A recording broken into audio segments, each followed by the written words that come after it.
mientras solucionamos el problema de retorno cuando transmito por el Telegram me sale eco. Así que he cortado por... A ver hasta que solucione ese problema. Bien. Vamos a entrar al análisis matricial, ya habiendo repasado lo que son los espacios vectoriales. La anterior clase dedujimos a partir de los espacios vectoriales los campos, ¿no? Campo de fuerza y campo de desplazamiento.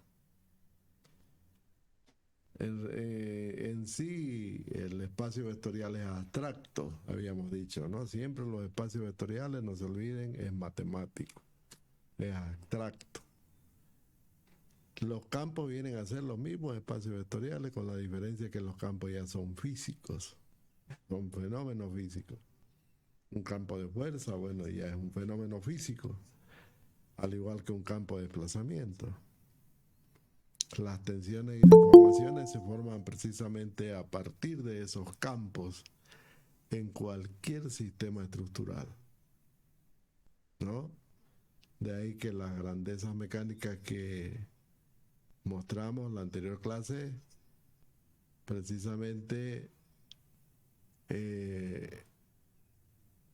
establecen como tales que todas las estructuras tienen que o están sometidas a esas grandezas, fuerza, desplazamiento, tensión, deformación, que son de características físicas. Mientras que los espacios vectoriales, los tensores, por ejemplo, son elementos abstractos, meramente matemáticos. Pero en los campos de fuerza y desplazamiento, esos vectores nos sirven como direcciones de referencia. Un espacio vectorial en realidad para un campo de desplazamiento o campo de fuerza van a ser direcciones positivas de referencia. Bueno, puede darse que un campo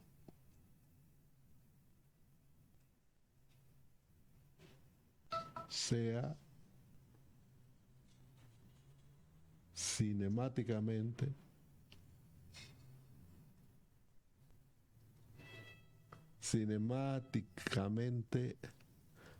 admisible. Fíjense estos términos que estoy usando, campo de desplazamiento, falta ahí, ¿no? Campo de desplazamiento, puede ser que un campo de desplazamiento, aquí aumentémosle, de desplazamientos, si estamos hablando de cinemática, pues estamos hablando de movimiento, ¿no? Y solamente se mueven los desplazamientos, o mejor dicho, los desplazamientos representan los movimientos. Campo de desplazamiento sea cinemáticamente admisible o sea también no admisible. Toda estructura, fíjense, está apoyada por principios estáticos, ¿no? Tiene que estar en equilibrio. Y obviamente existen puntos de apoyo de la estructura. Y esos puntos de apoyo no hay movimiento. No hay movimiento. Porque si hay, bueno, se mueve la estructura, pues lógico, ¿no? Por eso es que le llamamos acción o reacción o sencillamente coacción. Y en ese lugar donde actúa la fuerza, a ver, hagamos un dibujito.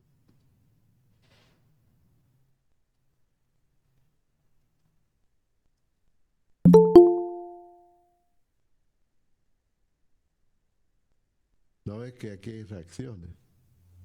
Para cualquier estado de fuerza, cualquiera que sea, la que ustedes quieran, van a haber reacciones. ¿No es cierto? Digamos así.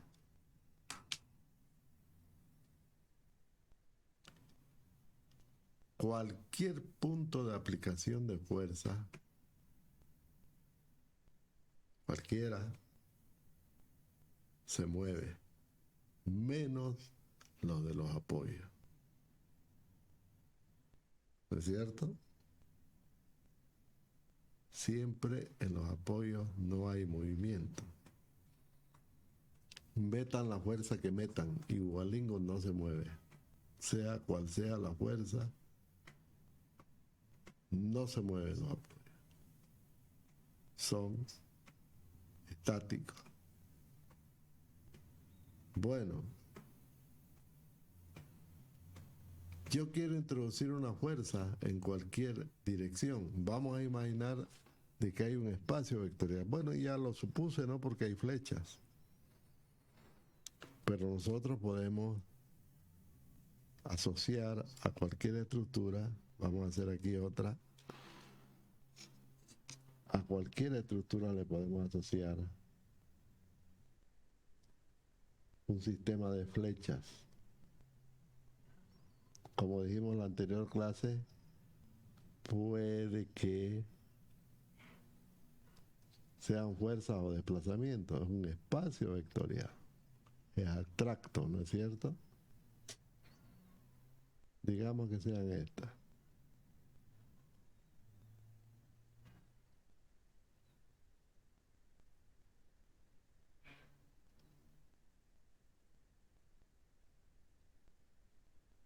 Solamente esas. Esas flechas es un espacio vectorial. No estamos diciendo que son fuerzas, no estamos diciendo que son desplazamientos, es abstracto eso. Son flechas de un espacio vectorial. Cualquiera. ¿No es cierto? Bueno, digamos que forman un campo de desplazamiento, digamos. Por lo tanto, todos van a ser desplazamientos, todas. ¿No es así? Todo será desplazamiento. Vamos a poner una capita.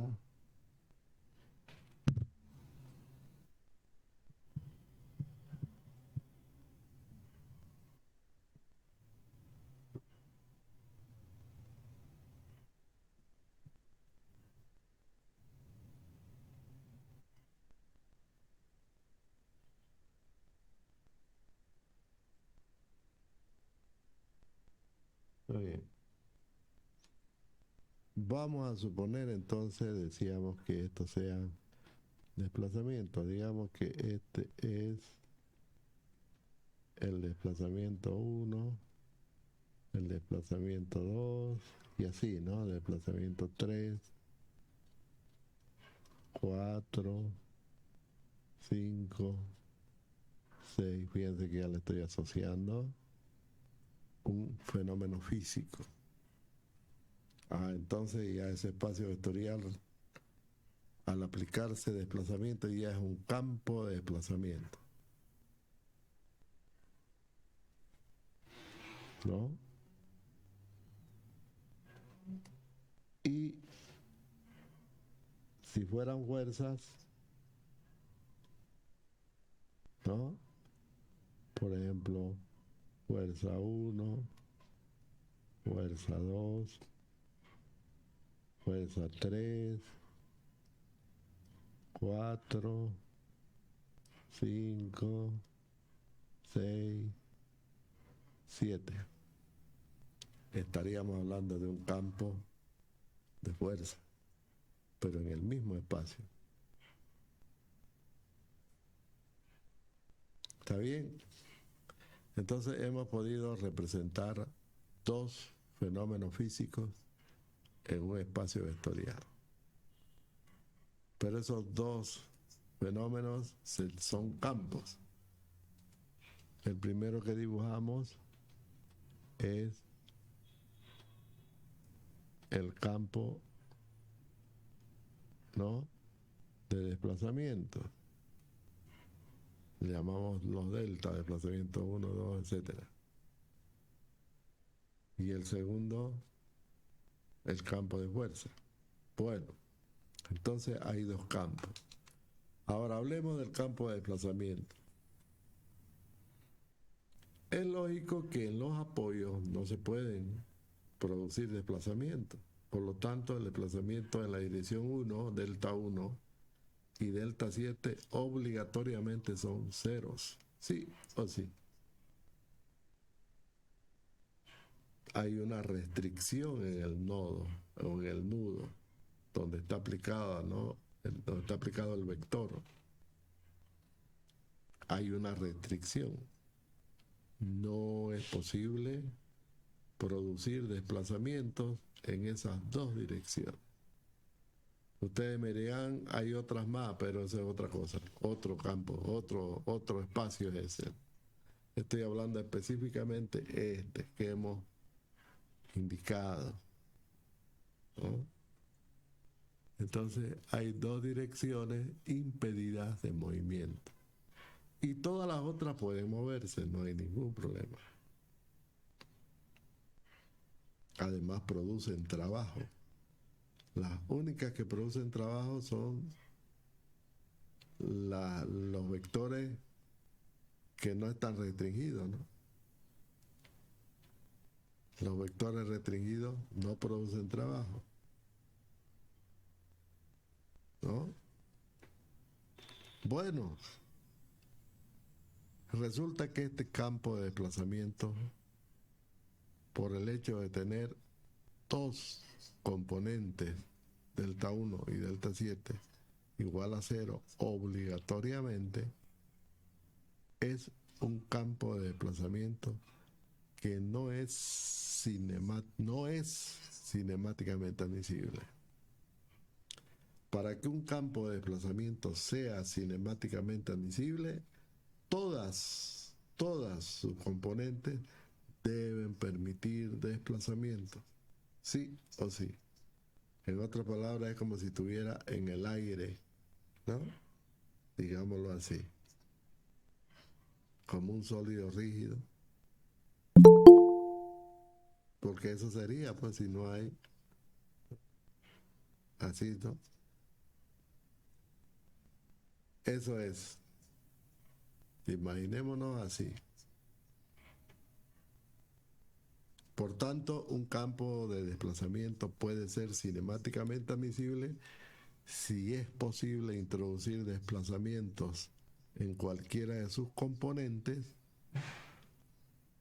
o puede ser cinemáticamente inadmisible, ¿no? Basta que en uno o más de sus componentes no sea posible introducir desplazamientos. Algo parecido va a ocurrir,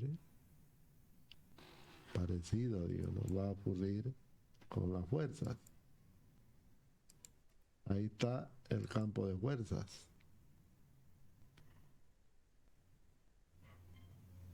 En todas las direcciones hay fuerzas, en todas, incluidas las reacciones.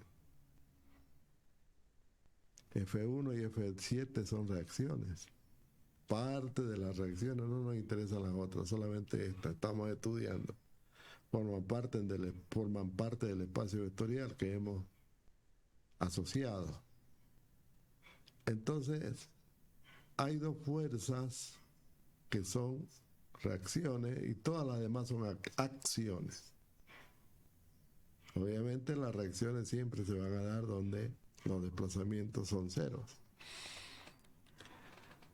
Entonces fíjense de que este campo de fuerzas está perfectamente en equilibrio. Decimos que es estáticamente admisible. Un campo de fuerza, por lo tanto, es estáticamente admisible si la resultante es igual a 0 en cualquier dirección. Campo de fuerza. ¿no? Pero ¿qué pasa si borramos los apoyos? Si borramos los apoyos, así como hicimos anteriormente, para que haya movimiento, bueno, esto se va a mover como un sólido rígido en la dirección de la resultante, ¿no es cierto? No va a estar en equilibrio. Y al no estar en equilibrio, deja de ser un campo estáticamente admisible. Solo será un campo de fuerza estáticamente admisible si está en equilibrio. Entonces, todas las estructuras tienen que estar en equilibrio, todas. Sí o sí. Por lo tanto, todas tendrán un campo de fuerzas estáticamente admisible. Pero fíjense, tendrán un campo de desplazamiento no admisible, porque está en equilibrio. ¿Y por qué no es no admisible? Precisamente porque para que se dé el equilibrio aparecen restricciones de apoyo que impiden desplazamientos.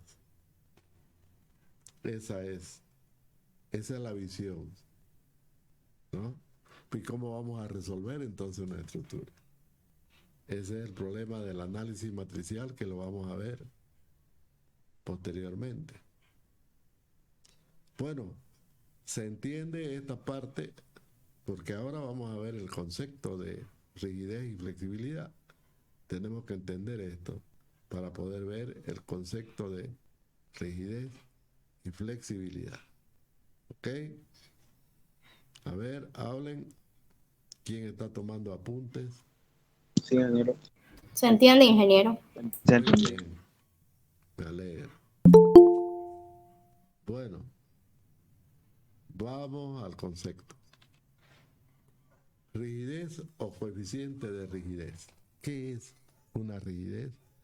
O coeficiente de rigidez de la matriz de rigidez. Estamos hablando. Pues los coeficientes de rigidez están dentro de la matriz. Ya sabemos lo que es una matriz. Dice, dentro de un campo de desplazamiento cinemáticamente admisible. Ojo. Rigidez o coeficiente de rigidez es la fuerza en la dirección Y debida a un desplazamiento unitario en la dirección J y se denota por K sub I J. Entonces I es una dirección y J es otra de las direcciones del espacio vectorial, estamos hablando, ¿no? De eso. Cuando hablamos de I J, entonces hacemos referencia a el espacio vectorial. Claro, ahí hay dirección 1, dirección 2, dirección 3, 4, dirección 5, dirección 6, dirección 7, ¿no? Se escondió porque está desactivada.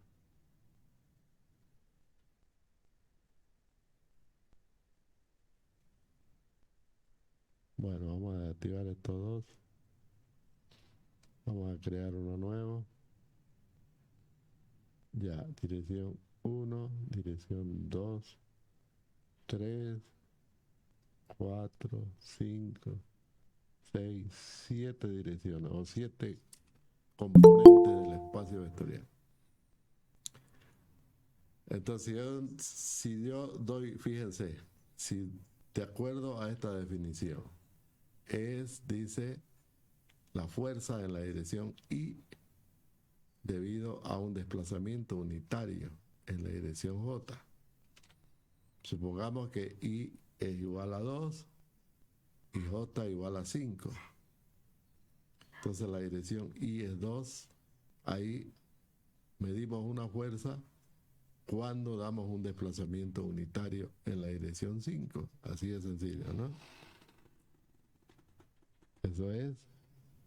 Entonces, damos aquí en esta dirección 5, damos un desplazamiento Vamos a ponerlo con este color de acá. Damos un desplazamiento acá, ¿no? Llamémosle así, o con delta mayúscula, delta 5 igual a 1.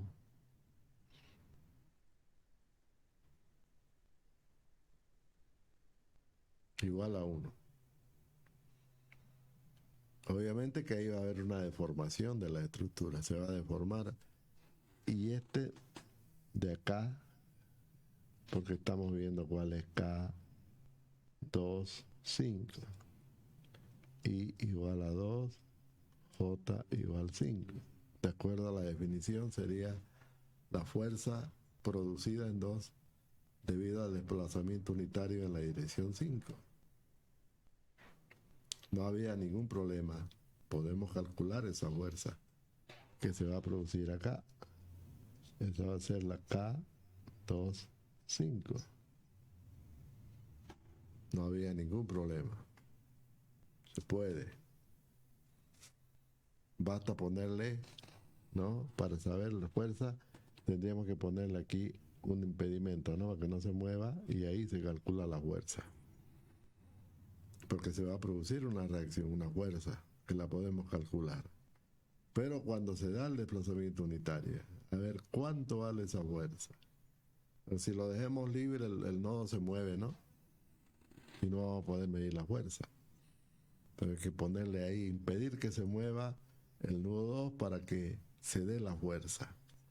Fíjense de qué es posible ahí, en esa situación. ¿No? Pero yo no puedo decir dar un desplazamiento unitario en la dirección 7 y ver cuánto es la fuerza en 2. No puedo dar en la dirección 7 porque hay un impedimento. ¿No es cierto? La dirección 7 me impide dar un desplazamiento. Y la conclusión es que no puedo calcular esa rigidez. No se puede. No existe esa rigidez. Porque el campo de desplazamiento no es cinemáticamente admisible. Le decía que basta con uno. Bueno, aquí basta con una, ¿no? Y hay otra más todavía, ¿no? Hay otra dirección, la dirección 1, que está impedida también. ¿Eh? De modo que puedo generar una matriz de rigidez parcial, pero no total, no de todo. No, es lo mismo que igual, pues, ¿no? Si no tengo la matriz completa, ¿qué voy a resolver? Nada. Entonces digo que no existe la matriz de rigidez porque no se puede formar. Hay impedimento. Fíjense. Ahora, si soltamos todo, ahí cambia la figura.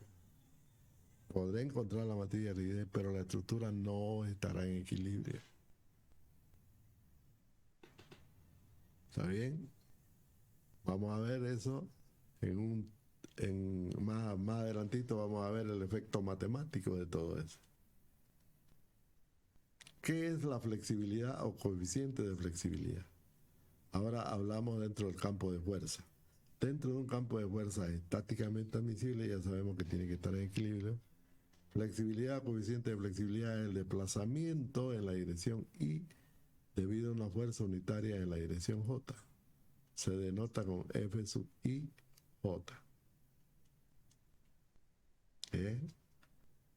Es parecido, solo que tiene que haber equilibrio para que exista flexibilidad. Si no hay equilibrio, no va a existir flexibilidad. Lo mismo que en rigidez. Tiene que haber admisibilidad de desplazamiento en la rigidez para que haya matriz de rigidez. Basta que una componente no permita eso para que no exista la matriz de rigidez. Lo mismo acá. Si no hay equilibrio, pues no hay matriz de flexibilidad. Estos son coeficientes, son números que forman parte de una matriz. ¿Está bien? Son los coeficientes, que es lo que vamos a nosotros formar y previamente calcularlo, ¿no? Para cualquier situación. Bueno, la singularidad, fíjense, matemática, hablando de la singularidad matemática, la singularidad matemática se da cuando un punto de una función, o mejor dicho, cuando una función no existe en un punto o en varios. Ustedes que son matemáticos saben que una función, por ejemplo, la función logarítmica tiene asíntota, ¿no? Y la asíntota coincide con el eje Y. Entonces, por eso es que se dice que la función logarítmica no existe en x igual 0, se hace infinita. Esa es la singularidad matemática, la inexistencia de una función en determinados puntos. Si nos vamos al álgebra lineal, que también podemos formar funciones lineales, ¿no? La singularidad es la inexistencia de una matriz. De hecho, que si planteamos la ecuación lineal de flexibilidad o rigidez, vámonos a la pizarra nuevamente. De hecho, que si planteamos la relación matemática, relación matemática, flexibilidad, rigidez, vamos a hacer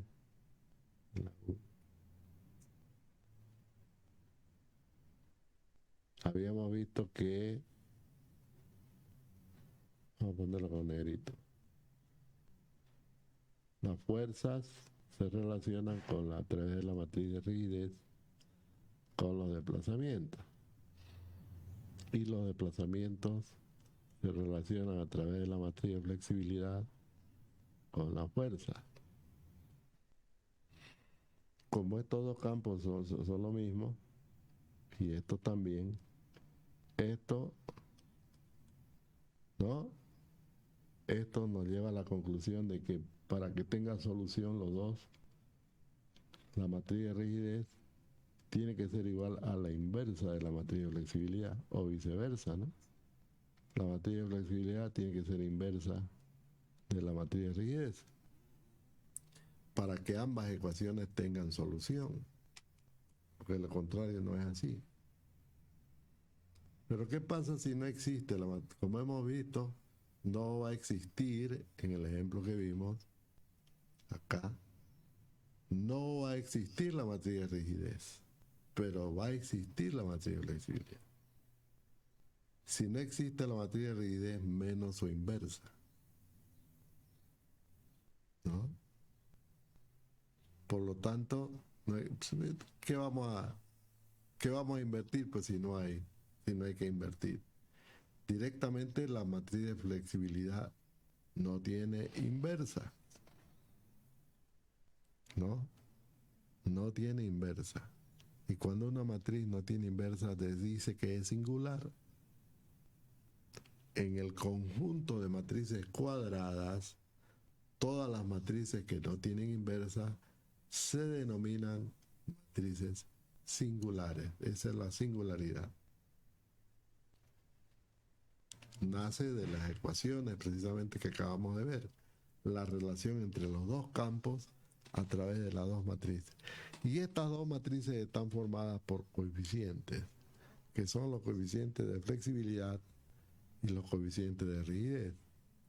Bueno, hemos visto que la matriz de flexibilidad en este ejemplo, no la podemos encontrar porque hay dependencia lineal de tipo cinemático.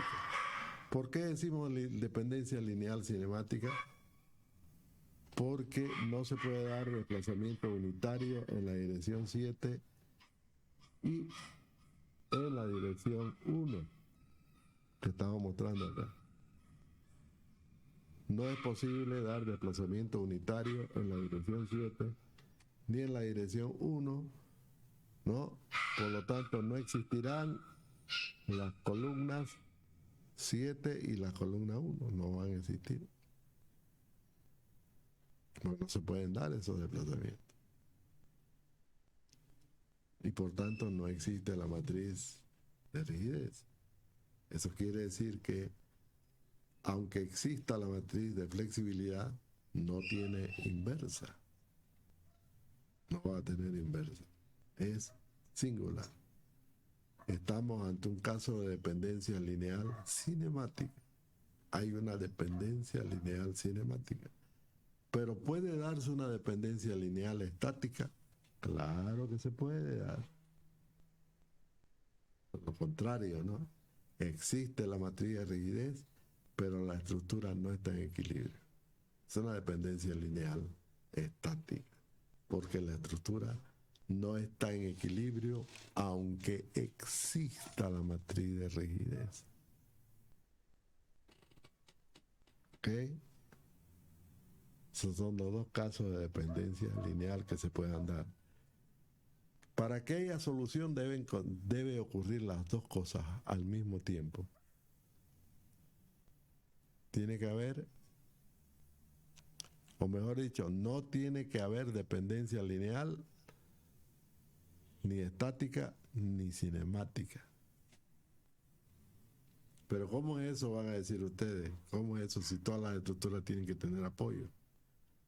Bueno, la solución precisamente será sacando de la estructura aquellas componentes. No se olviden que dentro de un espacio existen los subespacios.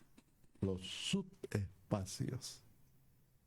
Buscaremos un subespacio vectorial donde se den las dos condiciones, ¿no? La dependencia, o quiero decir, el equilibrio y la compatibilidad. Las dos cosas juntas tienen que darse. Pero eso se va a dar en un subespacio. No se va a dar en el espacio. Se va a dar en un subespacio. Y ya estamos hablando de subespacio. Quiere decir que podemos... ¿De dónde nacen los subespacios? ¿De dónde nacen? De los mismos espacios, de la misma fuerza y mejor dicho, de las mismas componentes del espacio vectorial. Ahí están todos los subespacios. Ustedes pueden elegir el que quieran. Cualquier número de vectores que formen un espacio, cualquier número menor, ¿no?, al número de componentes, lógicamente va a ser un subespacio. En este caso yo puedo decir, por ejemplo, me voy a esconder de aquí. Yo puedo decir que todo esto es un subespacio. Y evidentemente lo es, ¿no? Fíjense que en ese subespacio se dan las dos condiciones. Hay equilibrio, porque la estructura en su conjunto está en equilibrio, cualquiera sea la fuerza. Pero además en ese subespacio se puede encontrar la matriz de rigidez, se puede, porque todas esas componentes de ese subespacio son cinemáticamente admisibles. Pero además la estructura está en equilibrio en ese subespacio. Por lo tanto, ese subespacio se convierte en el espacio solución. Y obviamente va a tener una relación matricial, ese subespacio. Y de esa relación vamos a encontrar la solución. Y el otro subespacio que queda, el otro de acá, también va a ser el subespacio donde encontremos las reacciones. Nos va a servir para eso, para encontrar las reacciones. Quiere decir que la ecuación matricial de toda la estructura la vamos a particionar. Fíjense que las operaciones de partición de matrices surgen precisamente de digamos, la generación de subespacios. Siempre es así en matemática vectorial, álgebra lineal, más propiamente dicho. Siempre surgen a partir de la elección de subespacios. De modo que la ecuación matricial que encontremos para toda la estructura, antes de resolver, cuando se va a poder, vamos a tener que particionarla en dos subespacios. Uno que será el espacio solución y el otro que será el subespacio vectorial de las reacciones. ¿Ok? Bueno, hasta aquí se entiende. ¿Están tomando apuntes? Sí, ingeniero. Está claringo, ¿no? Fíjense que todo es facilingo. Dejen de pelarle. Está claringo, ¿no? ¿De acuerdo a los conceptos de dependencia lineal? Bueno, lo que estamos haciendo es escogiendo coordenadas que no tengan esa dependencia. Eso es lo que estamos haciendo. Y fíjense que ahí, como se ve, está claringo, no hay como pelarle. No hay que hacer ningún esfuerzo para elegir las componentes del espacio vectorial cinemáticamente admisible, pero que también es estáticamente admisible. O sea, generan dos campos cinemáticamente admisibles y estáticamente admisibles. Y ahí va a estar la solución, pues lógico, ¿no? Porque se van a dar estas condiciones que ven acá. Se van a dar las dos. ¿Está bien? Bueno, ahora vamos a ver vamos a desarrollar el método. Todo esto que hemos visto es sencillamente conceptual. Hemos visto los primeros conceptos. Ahora vamos a ver el método. Todo esto lo vamos a sistematizar.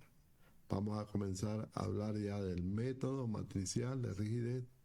Ya sabemos que las matrices, de ahí viene el nombre de matricial, porque se forman matrices siempre, ¿no? Y ya sabemos que las matrices contienen coeficientes. Nosotros vamos a desarrollar el método matricial de rigidez y no vamos a hablar más del método matricial de flexibilidad, porque por la sencilla razón de las incógnitas. Fíjense que aquí fácilmente se pueden plantear que los desplazamientos sean las incógnitas. Estoy hablando del espacio de solución, tranquilamente. Pero ¿cómo podríamos hablar que las fuerzas sean las incógnitas? ¿Cómo pueden si las fuerzas son conocidas? Entonces, más bien, el método de la flexibilidad sería para encontrar las reacciones que son desconocidas. Ahí sí, en el subcampo de abajo, ahí sí podríamos, ¿no? Pero, ¿para qué vamos a plantear un sistema que solamente nos va a llevar a conocer reacciones y nada más? Mejor planteamos ecuaciones que nos lleven a los esfuerzos. O sea, lo de arriba y no lo de abajo. Lo de arriba porque ahí los desplazamientos son desconocidos y obviamente las fuerzas son conocidas. Entonces se puede encontrar la matriz de rigidez bajo esas condiciones de ese subespacio y resolverla, ¿no? Y se acabó el lío. Ya conocemos los desplazamientos y con ello encontramos las reacciones y se acabó el lío por equilibrio, ¿no? No necesitamos buscar otra alternativa. Pero también se puede plantear el método de la flexibilidad aquí donde las fuerzas son incógnitas. Inclusive podríamos incluir arriba, partir, hacer por ejemplo en la dirección 2, por ejemplo, ¿no? Podríamos cortar la barra ahí, de modo que aparezca el cortante y el momento, ¿no? Y ¿qué más? El cortante y el normal como incógnita. como fuerzas incógnitas. Se complica, ¿no? Se complica la figura porque por muchas razones. Entonces no es práctico el método de la flexibilidad. Es por eso que solamente vamos a estudiar a partir de ahora el método matricial de rigidez y vamos a comenzar a aplicarlo a los pórticos planos. ¿Se acuerdan cómo los definimos, no? Clasificamos las estructuras y vimos que una de ellas era el pórtico plano. El pórtico plano. Entonces, a las estructuras aporticadas en el plano XY, vamos a aplicar esta metodología, el método matricial de rigidez. Todo lo que hemos visto lo vamos a aplicar entonces. ¿Qué es lo que tenemos que hacer primero? Un pórtico está compuesto por elementos prismáticos y nodos. Ya sabemos, ¿no? Esto que mostramos aquí es un pórtico. Eso es un pórtico. ¿Ok? Pero el pórtico que queremos nosotros estudiar siempre tendrá nodos, siempre va a tener nodos, algunos con restricciones, como son los apoyos, y otros nodos libres, ¿no? Ustedes saben que los nodos libres, eso ya lo saben por sus conocimientos que traen, tienen 3 movimientos. En realidad todos los nodos tienen 3 movimientos, todos, incluidos los apoyos, porque aunque sean 0, igual son 3, X, Y y Z, ¿no? Porque siempre la estructura la asociamos a un sistema de coordenadas cartesiano, siempre. Esto no tiene por qué ser una excepción. Vamos a dibujar aquí de nuevo otro pórtico. Más abajito nos vamos. Otra hoja, pues. Aumentamos una hojita y aquí vamos a crear pórtico.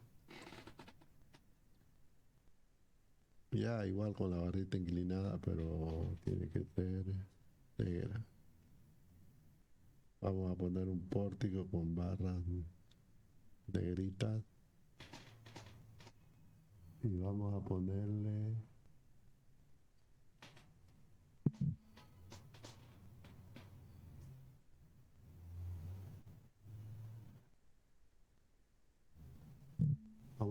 un lineado discontinuo primero, así digamos hasta acá.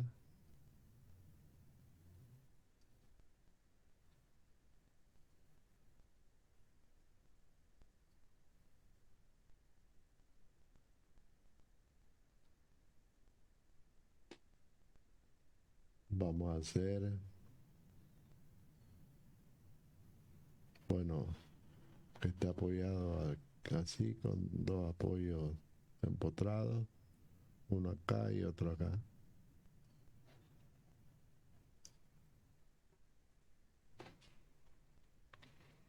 Bueno, ese va a ser el pórtico. Inicialmente es así, ¿no?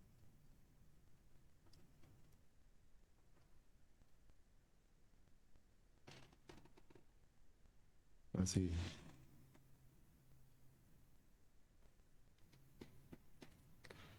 Entonces tiene nodos. Ahí están todos sus nodos, ¿no? Aquí están los nodos. Fíjense que ya estoy discretizando en sus nodos.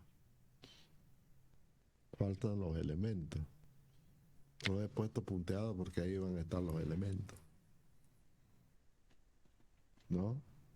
Entonces aquí van a estar los elementos.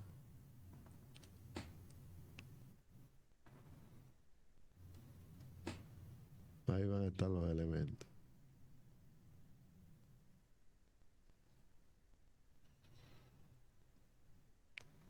Esta es la clave en el método de los elementos finitos. Primero hay que discretizar la estructura. Ahí está discretizada en sus elementos y sus nodos.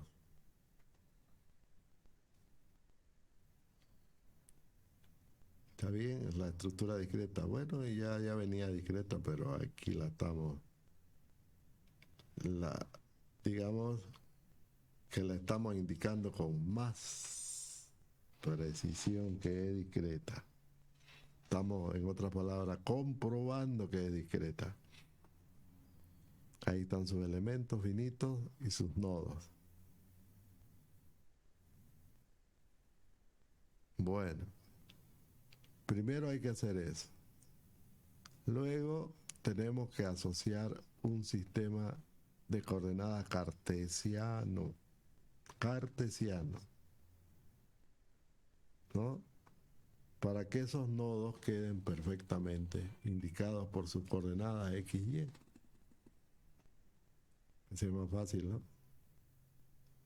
Entonces yo puedo crear un sistema de coordenadas o asociar un sistema de coordenadas a esta estructura. Por ejemplo, que sea el Y, le vamos a llamar Y sub G, Y G, para indicar que es global, sistema global, y X, G. Y acá en el origen va a estar el Z, G. Siguiendo la regla de la mano derecha, el ZG sale de la pizarra en dirección, ¿no?, perpendicular a la pizarra, sale de la pizarra. De acuerdo a la regla de la mano derecha, en dirección de pulgar, ustedes van a ver que sale la mano derecha, no la mano izquierda, la mano derecha. Siempre la izquierda busca lo contrario.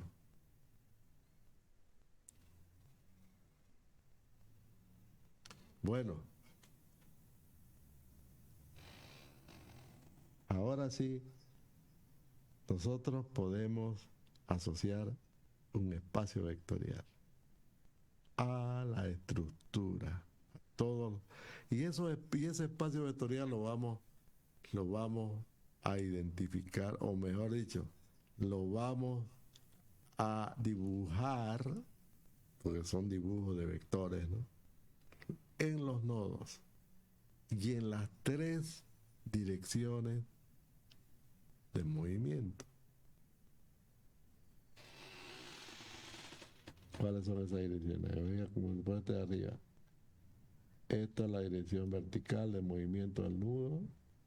Esta es su dirección horizontal de movimiento. Y esta es su dirección de giro. No hay más. Igual este otro de acá. No hay más. Son tres, ¿no?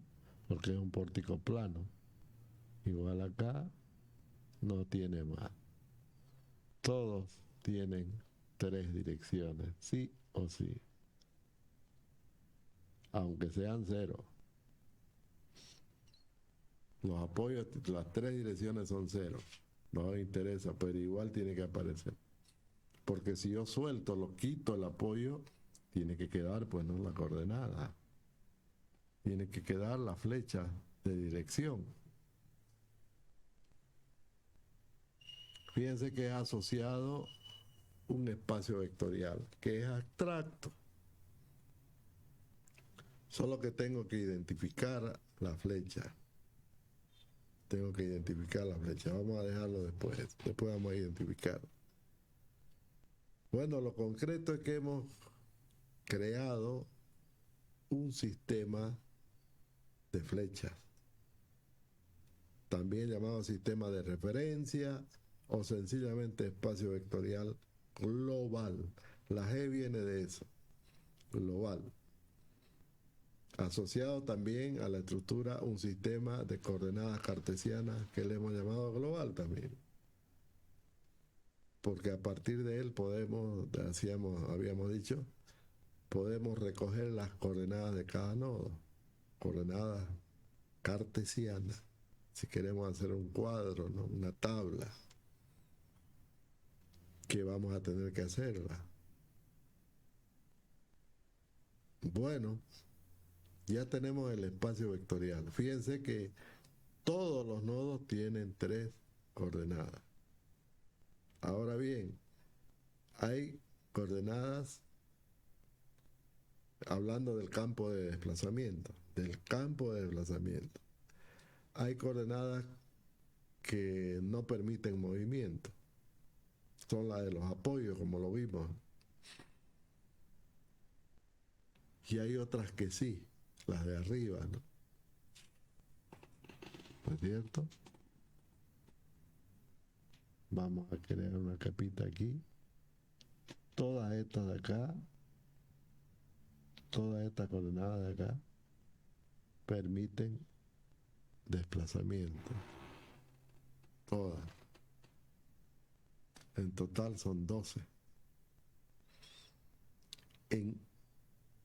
En análisis estructural, esos 12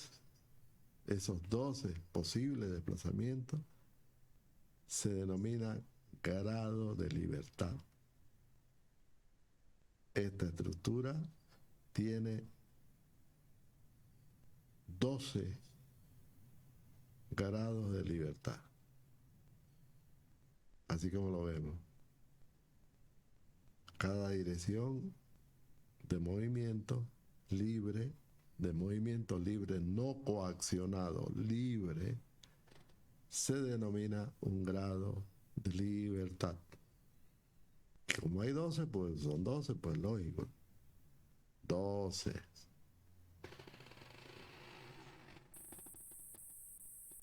¿Se entiende, no?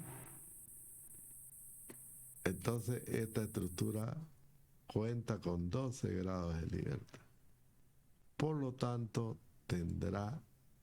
la ecuación matricial tendrá 12 incógnitas de desplazamiento. 12. Una para cada grado de libertad. Habrá que encontrar una ecuación para cada grado de libertad. Para tener un sistema de ecuaciones de 12 ecuaciones con 12 incógnitas. Y justo, fíjense, ese es el espacio de solución hoy. ¿Ok? Eso es. Pero como habíamos dicho, es necesario identificar las coordenadas. ¿Para qué? Para que sepamos pues cuál es el coeficiente de rigidez, ¿no? En que, fíjense que una matriz no es más que un orden, una ordenación, ¿no? Un arreglo en filas y columnas. Entonces, si queremos ubicar dentro de ese arreglo un coeficiente de rigidez, tenemos que asociar a cada coordenada una identificación, o sea, un número. ¿Ok? Nosotros vamos a adoptar a partir de ahora las siguientes convenciones. La primera convención: todos los pórticos los vamos a numerar, los nodos de un pórtico, en todos los pórticos, los vamos a numerar de 1 a n, en la secuencia de los números naturales, de 1 a n, en la secuencia de los números naturales. Por tanto, vamos a tener, ¿no? Vamos a tener nodo 1, vamos a tener nodo 1, nodo 2, nodo 3, 4, 5 y 6. Fíjense que hemos adoptado una numeración cualquiera de acuerdo a la secuencia de los números naturales, aunque podemos hacer, fíjense, que el nudo 2 sea 5 y el 5 sea 2. Podemos hacer que el 3 sea 6 y el 6 sea 3. O sea, eso no va a cambiar el método. Lo que va a cambiar es la posición del coeficiente de rigidez en la matriz, pero no va a cambiar. ¿Ok? Habrán varias numeraciones entonces que hagan referencia a la misma estructura. Hay un pero, sí hay, que no tiene nada que ver con el método, tiene que ver con la memoria de la computadora, porque en la medida en que se dispersen más los ceros dentro de la matriz, porque van a haber ceros, ¿no? Eso nos obliga a almacenar toda la matriz. Vamos a ver después las características de una matriz. Hoy estamos viendo cómo aplicarlo a los pórticos planos, pero por más adelante vamos a ver las características de la matriz. Y eso es bueno verlo con un ejemplo, ¿no es cierto? Con un ejemplo. Las características de la matriz, eso estoy hablando. En este caso vamos a formar la matriz de rigidez. Y esa matriz tendrá sus características. Fíjense que pueden haber, por lo tanto, distintas posiciones de los coeficientes de rigidez por la numeración de nodos. Bueno, entonces esa es una convención. Vamos a numerar los nodos de 1 a n en la secuencia de los números naturales. La segunda convención que vamos a adoptar: cada flecha en la dirección X tendrá un número igual a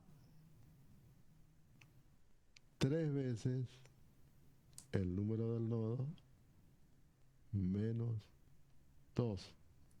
Ese va a ser la dirección X, XG. Todas las direcciones que son horizontales en todo caso. ¿Está bien? Las verticales van a ser 3 por el número del nodo menos 1. Esas van a ser las que están en la dirección YG. Y la dirección del giro, del momento, va a ser 3n. ¿Está bien? En la dirección del giro. El facilingo va a ser bien ser numerar. Voy a numerar. Este va a ser 1, 2, 3. Este va a ser 4, 5, 6, 7, 8, 9, 10, 11, 12, 13, 14, 15, 16, 17 y 18. De modo que la matriz de toda la estructura, va a tener 18 filas por 18 columnas de coeficientes de rigidez. 18 filas por 18 columnas de coeficientes de rigidez, ¿no?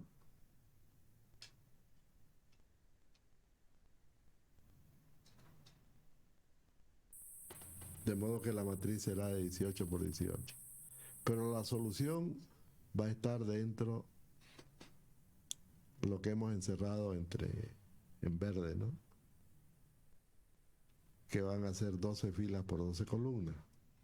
De modo que de la matriz de toda la estructura vamos a escoger solamente esa submatriz. Fíjense que a eso se denomina el rango de la matriz. Clarín está, ¿no? Esa submatriz donde está la solución va a ser el rango de la matriz de rigidez de la estructura. Y eso ya lo saben. Y si no lo saben, léanlo, está en el libro de álgebra que ya les pasé. ¿Qué es el rango de una matriz? ¿Y de dónde sale? Vamos a ver después. Claro que acá es muy fácil encontrar eso. El rango de la matriz, muy fácil. No necesitamos estudiar los cofactores y todas esas historias, ¿no?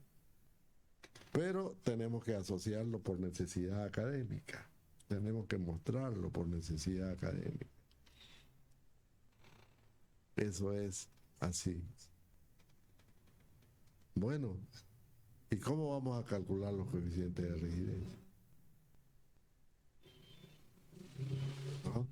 De acuerdo a la definición hay que calcularlo. Aquí no es posible hacerlo porque para hacerlo habría que resolver la estructura por otro método, ¿no? Y no tiene sentido eso. No tendría sentido eso. Tenemos que buscar otra metodología. Y precisamente va a estar en los elementos. De modo que son los elementos finitos del pórtico, eso que hemos pintado con negrita. Esos de ahí van a salir los coeficientes de rigidez de la estructura. Porque en cada elemento podemos plantear también una ecuación de rigidez. ¿Por qué no? Claro que sí. Si nosotros aislamos, ¿no? Si nosotros aislamos el elemento, ¿dónde está? Ahora les muestro.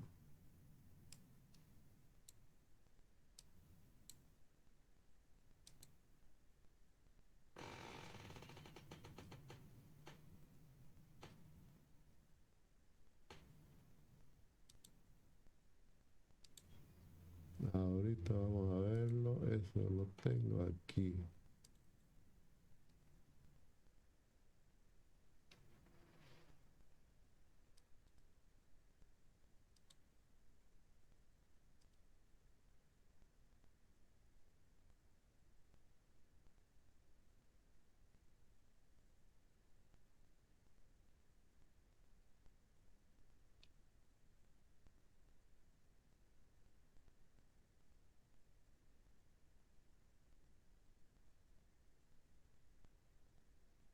Ahí está.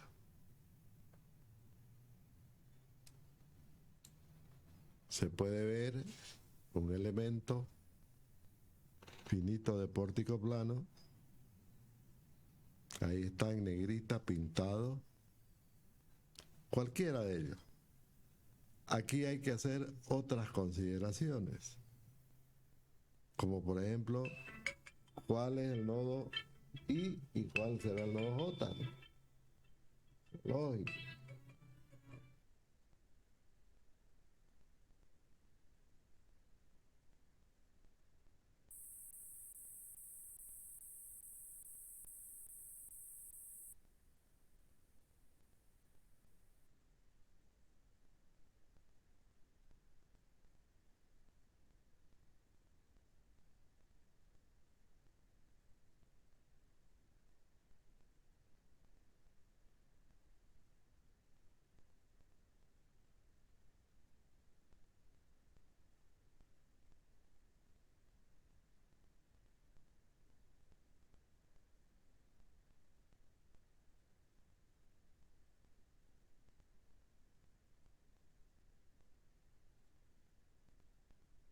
Bien. Entonces, ahí tenemos el diagrama de cuerpo en libertad del elemento finito de pórtico plano. Y fíjense qué es lo que ha pasado. Le hemos asociado otro espacio vectorial, pero ya es el elemento. Al elemento finito de pórtico le estamos asociando una flecha, fíjense, que le hemos llamado flecha 1, 2, 3, 4, 5 y 6 porque no hay necesidad de otra. ¿Y por qué hemos escogido esas direcciones? Porque precisamente esos son los resultados que a mí me interesan. Necesito saber las direcciones, los normales que van a estar en las direcciones 1 y 4, los cortantes que van a estar en las direcciones 2 y 5 y los momentos que van a estar en las direcciones 3 y 6. Con eso tengo resuelto absolutamente todo lo del elemento. Ojo, le vamos a llamar sistema de coordenadas locales, por eso lo llamamos YLXL. También le estamos asociando un sistema de ejes cartesiano porque vamos a crear funciones de esfuerzo. Y ya sabemos que las funciones, bueno, se dan a lo largo del eje X, con imágenes en el eje Y. Todo es matemática ya, ¿no? De modo que tenemos que saber cuál va a ser el nodo, el extremo del elemento, porque ya no hay nodos acá, no hay nodos, son extremos nomás, extremos, ¿no? Pues los nodos están en el pórtico. Estamos hablando de un elemento finito. No estamos hablando del nodo, del elemento. Quiere decir que esas coordenadas locales, ese 1, 2, 3, 4, 5 y 6, es un espacio vectorial local que está indicado en los extremos del elemento. Por lo tanto, hay un extremo I y hay un extremo J. El extremo I siempre va a estar 1, 2, 3 y en J siempre van a estar 4, 5 y 6, siempre. ¿Y cómo lo sé yo? ¿Cómo lo sé en el pórtico? No lo sé, a no ser que adopte algo, ¿no? A no ser que adopte una convención. Y esa convención le vamos a llamar el vector de incidencia. Va a ser una flecha, no es un vector del espacio vectorial, no lo confundan, es una flecha, pero también la llamamos vector, ¿no? Es una flecha que nos indica dónde es I y dónde es J, nada más, esa es la finalidad. Dónde es I y dónde es J, pero además podemos deducir de él que las direcciones 1 y 4 están en esa dirección, de ese vector de incidencia. Que las direcciones 2 y 5 son perpendiculares a ese vector, ¿no? Perpendiculares a ese vector y a 90 grados antihorarios de ese vector. Esas son las direcciones 2 y 5. Y las direcciones 3 y 6 no es necesario el vector de incidencia porque ya sabemos que de acuerdo a la regla de la mano derecha salen de la pizarra. Lo importante es que entiendan de que este es un espacio vectorial local, localizado en el elemento, en sus extremos, y que a partir de él puedo obtener un campo de fuerza que va a ser el que me interesa, que son los esfuerzos, ¿no? Ya sabemos que los representamos como vectores, pero también me va a definir un campo de desplazamiento local del elemento. Yo sé que el elemento se va a mover en esas direcciones, pero quien va a empujar esos movimientos ya va a ser el nodo, ¿no? Los nodos ya van a ser donde se une el elemento. Y esa es una condición de compatibilidad que la vamos a ver después. ¿Ok? Ahora sí es más fácil encontrar la relación matricial de rigidez en este elemento, que va a ser una fórmula para todos los elementos. Esa fórmula me va a llevar entonces a una ecuación. Fíjense, les decía, ¿no? Ese espacio me genera dos campos locales, ¿no? Ambos. Campo de fuerza, que lo tenemos a la izquierda, y campo de desplazamiento, que lo tenemos a la derecha. ¿No es así? Fíjense, P, estamos generalizando el uso, ¿no? La notación, mejor dicho, la notación para la fuerza.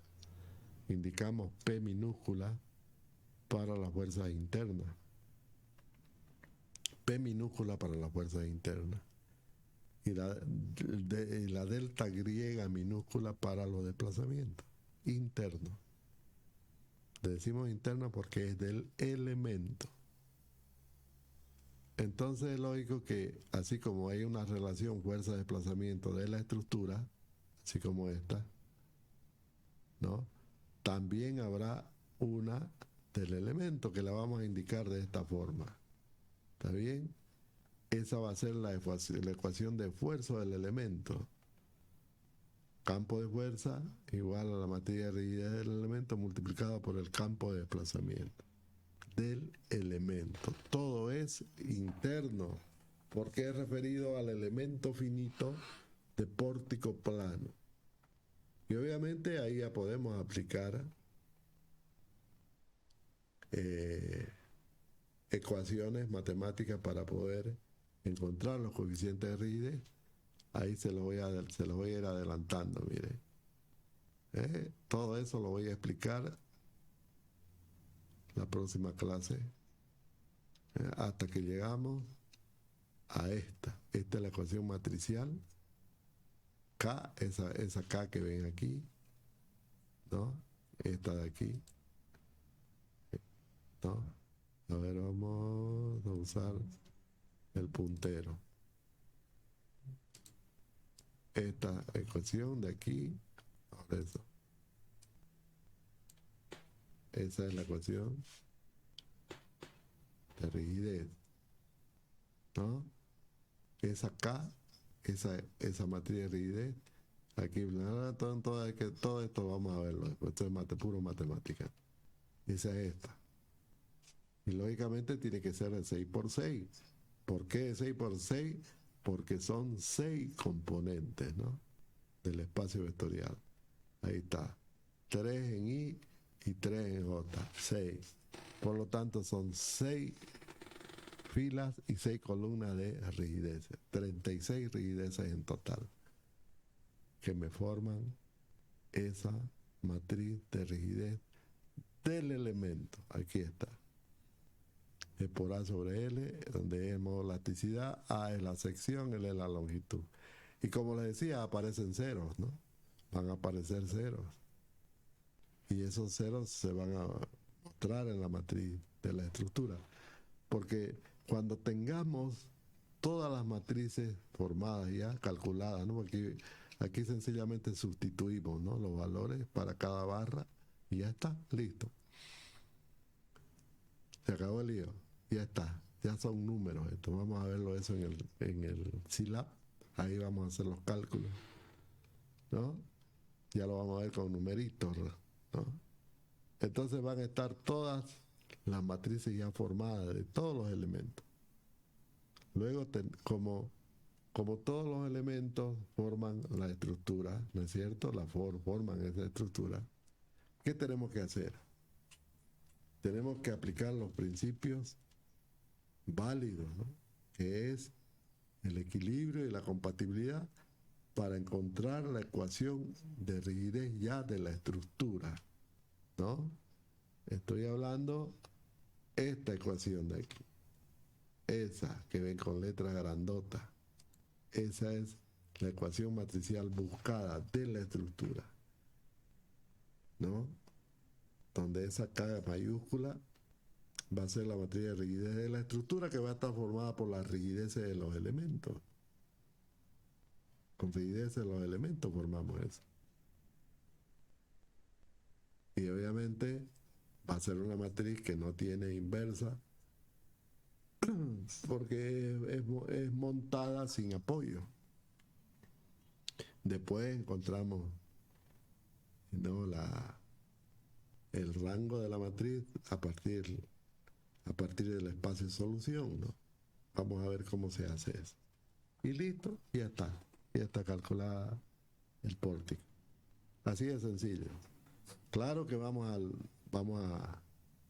a plantear ecuaciones, por ejemplo, 2 ecuaciones con 2 incógnitas para este simple ejemplo. No. Son, claro, 3, 6, 9, 12 incógnitas. 12 ecuaciones con 2 incógnitas. Nos va a llevar a un sistema de 12 ecuaciones con 2 incógnitas. Claro que sí.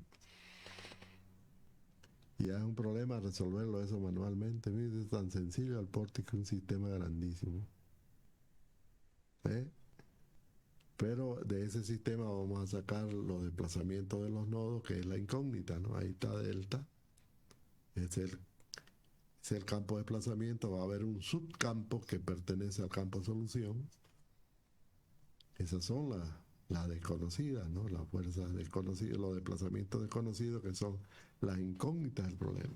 Eso es lo que vamos a resolver con la ecuación matricial una vez ensamblada. Una vez ensamblada esta ecuación, entonces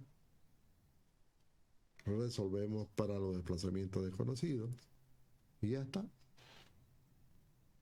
Entonces, nos vamos a quedar aquí, vamos a ver la ecuación de esfuerzo del elemento, ¿no?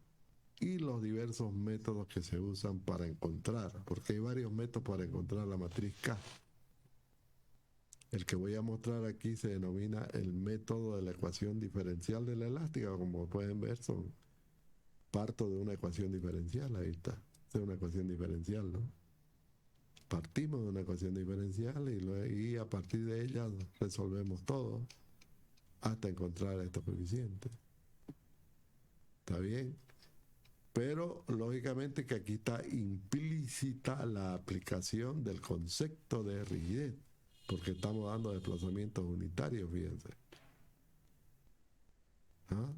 Desplazamiento en la dirección 1 igual a 1, desplazamiento en la dirección 4 igual a 1, luego desplazamiento en la dirección 2 igual a 1, aquí está 1, dirección 2, luego el desplazamiento en la dirección 3, etcétera, ¿no? Igual a 1. Y de esa manera, aplicando el concepto de rigidez que hemos visto, vamos a lograr encontrar los coeficientes de rigidez del elemento finito de pórtico plano. Ese va a ser el propósito de la siguiente clase. Quiero dejar ahí la clase porque no sé si me están siguiendo. Sí, ingeniero. ¿Se entiende? Sí, ingeniero. ¿Se entiende, no? Sí, ingeniero. Está facilito. Tienen que entenderle, tienen que tomar apuntes, revisar, y yo más tarde les voy a volver a subir el video. Este video tienen que verlo otra vez para que los conceptos queden firmes en cada uno de sus cerebros. Esto es importante.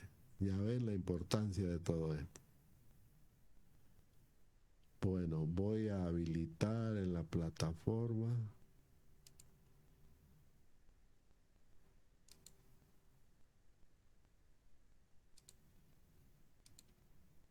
Vamos a habilitar la asistencia.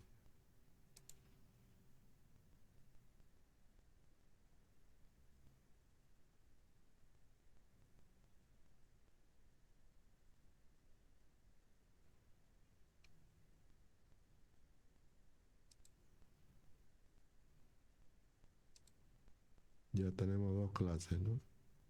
Dos clases que vamos a tener. Vamos a habilitar, vamos a hacer una sesión del 4-5, del 5, no, tiempo esto. Y hasta el 5 de abril de 2022, de hasta arriba, aquí es el tiempo, desde las 13:45 hasta creo que hasta las 16 por ahí, ¿no? Entonces vamos a hacer que todo el mundo suba su asistencia. Y listo. Ya está creada la sesión. Ahora vamos a habilitarlo para que todo el mundo lo vea y pueda subir. Vamos a mostrarlo para que todo el mundo vea. Ahora todo el mundo tiene que actualizar su página y sube su asistencia. Ahora vamos a ver cómo estamos. Nadie ha subido todavía. Tienen que actualizar la página. Y una vez que actualizan, allá van 2, 3, 4, 5, 6, 7, 8, 9. 9 de 25. Bueno, me está mostrando una página, después sigue la otra, son 3 páginas. Vamos a ver la segunda, y ya también hay varios. En la otra página también.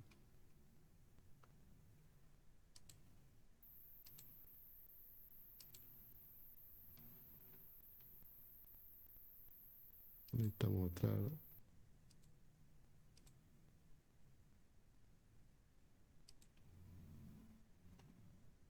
Bueno.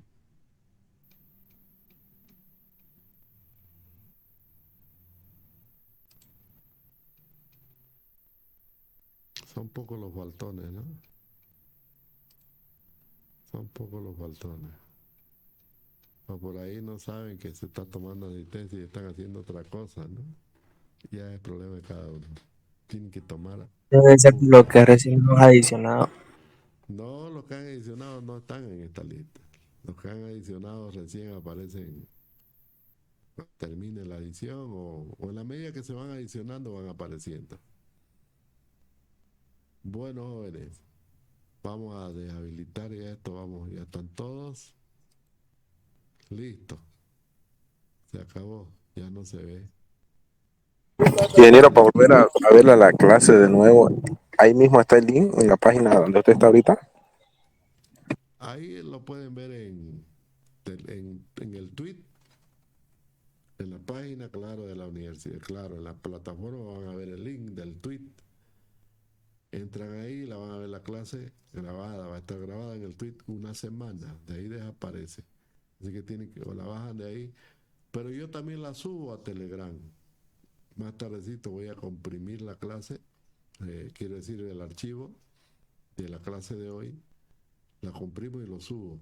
Y ustedes lo pueden ver. Ingeniero, disculpe, ¿podría habilitar un rato más la asistencia? Es que no dio mi internet. A ver, vamos a Sí, ver. ingeniero, por favor. Sí, ingeniero, por favor, es que no se puede utilizar el Meet y luego entrar a la página, se lentea un poco el internet. Un minuto. 1, 2, ya está habilitado. 3.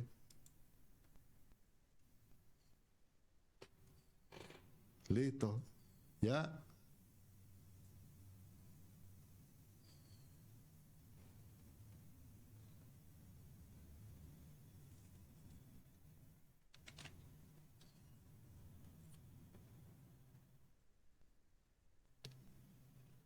Bueno, jóvenes, ya subieron su asistencia, entonces apagamos, definitivamente ya no hay para nadie.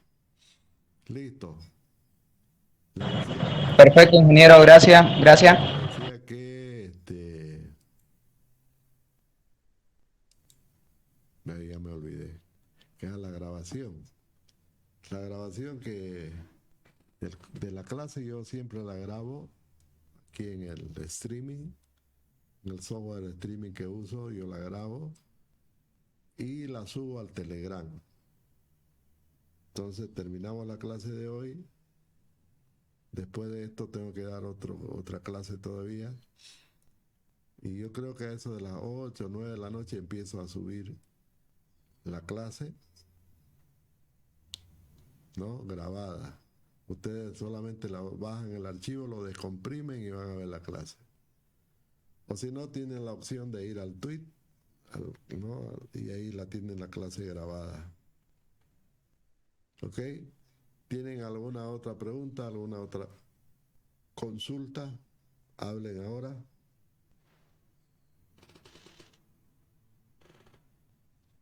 No, ingeniero.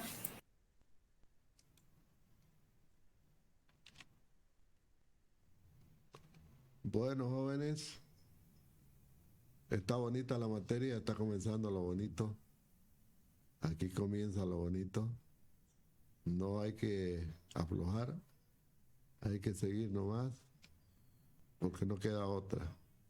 Nos vemos la próxima clase. Pasen buenas tardes.